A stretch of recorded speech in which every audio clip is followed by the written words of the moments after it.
Assalamualaikum warahmatullahi wabarakatuh.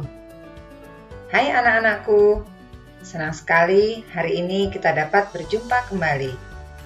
Masih semangat ya dalam belajar?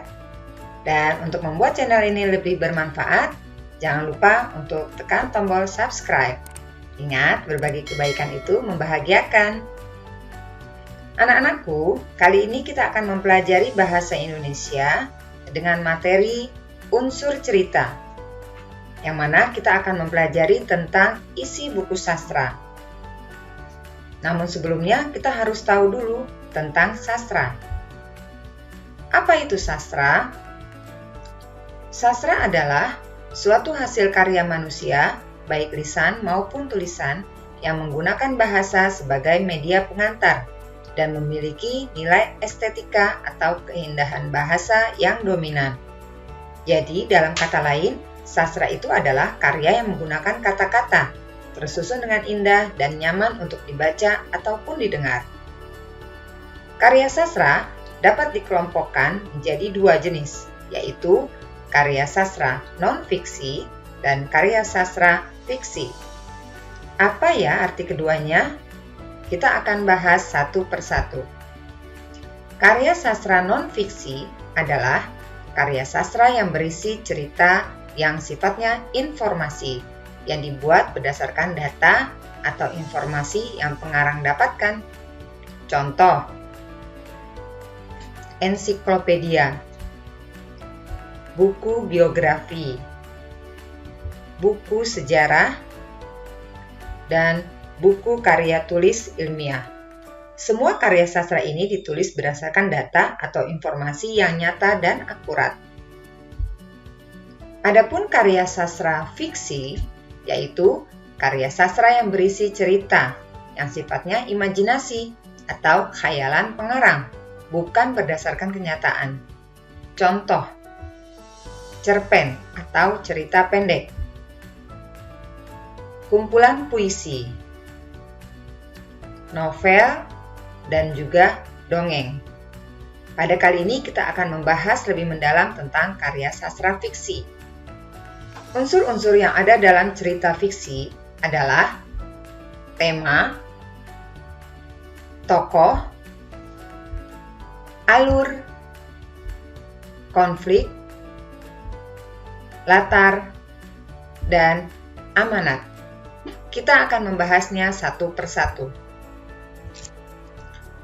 Tema adalah gagasan, ide, ataupun pikiran utama yang menjadi dasar sebuah cerita. Jadi tema merupakan gagasan dasar umum dari sebuah karya sastra.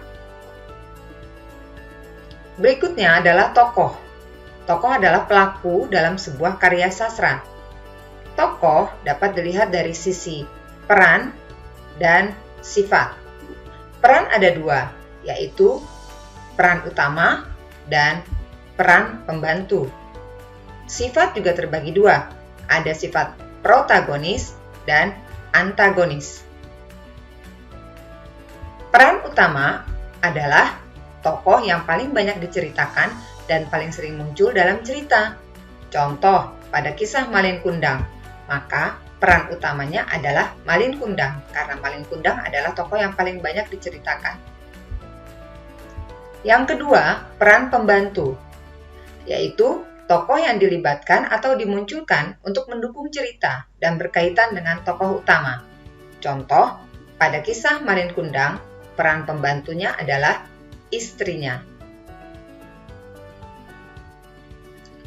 Adapun sifat tokoh, seperti yang tadi sudah dijelaskan, ada dua, yaitu protagonis. Artinya, tokoh yang memiliki sifat baik dalam cerita. Yang kedua, antagonis, yaitu tokoh yang memiliki sifat buruk dalam cerita. Kita ambil contoh dari kisah Malin Kundang. Maka, tokoh yang memiliki sifat protagonis adalah Ibu Malin Kundang. Dan tokoh yang memiliki sifat antagonis adalah Malin Kundang. Ada cara untuk memberikan pendapat tentang tokoh dalam cerita. Yang pertama, kita harus membaca dengan seksama jalan cerita tersebut. Yang kedua, kita harus memperhatikan setiap perkataan dan perbuatan tokoh dalam cerita.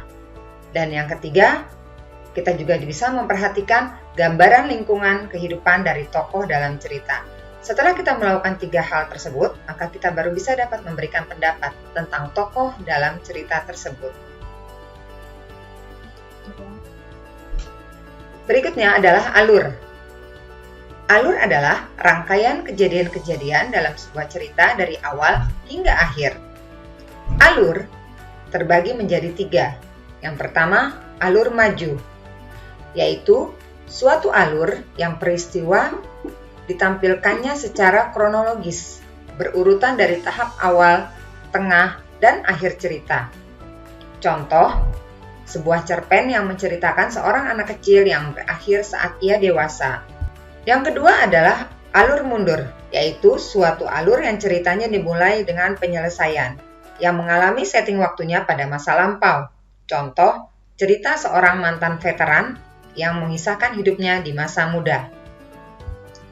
Yang ketiga adalah alur campuran, yaitu suatu alur yang diawali dengan klimaks sebuah cerita, kemudian melihat kembali ke masa lalu, kemudian diakhiri dengan sebuah penyelesaian dari cerita tersebut. Contoh cerita dengan alur campuran adalah sebagai berikut. Pada cerita ini, dapat dilihat terdapat lompatan waktu, di mana di awal bercerita tentang Nina yang dipanggil ibunya. Lalu, Nina ingat kejadian tadi pagi, lalu kembali lagi ke kondisi Nina yang berbicara dengan ibunya, dan diakhiri dengan penyelesaian dari cerita tersebut. Maka cerita ini memiliki alur campuran. Berikutnya, konflik. Konflik adalah permasalahan, pertentangan, atau pertikaian yang terjadi dalam cerita. Kita sudah mengetahui bahwa dalam suatu cerita ada tokoh protagonis dan antagonis. Masing-masing tokoh tersebut memiliki ide tersendiri. Dan konflik pada cerita merupakan unsur penting yang sangat diperhatikan dalam mengembangkan alur. Latar adalah hal-hal yang berkaitan dengan tempat, waktu, dan suasana dalam suatu cerita. Latar ada 3 jenis. Yang pertama, latar tempat. Contohnya di sekolah, di kamar, di kantor. Yang kedua, latar waktu, contohnya di pagi hari, kemarin, hari Jumat, dan sebagainya. Dan yang ketiga, latar suasana, contohnya sedih, bahagia, bingung, dan sebagainya. Berikutnya adalah amanat, yaitu ajaran moral atau pesan yang ingin disampaikan pengarang kepada pembaca. Amanat ada 2 jenis. Yang pertama, amanat implisit. Artinya, amanat tersebut tidak disampaikan secara langsung dalam cerita. Jadi, pembaca harus membaca terlebih dahulu dari awal hingga akhir cerita tersebut. Yang kedua, amanat eksplisit, yaitu amanat yang disampaikan secara langsung dalam cerita. Biasanya, amanat tersebut tertulis di akhir cerita.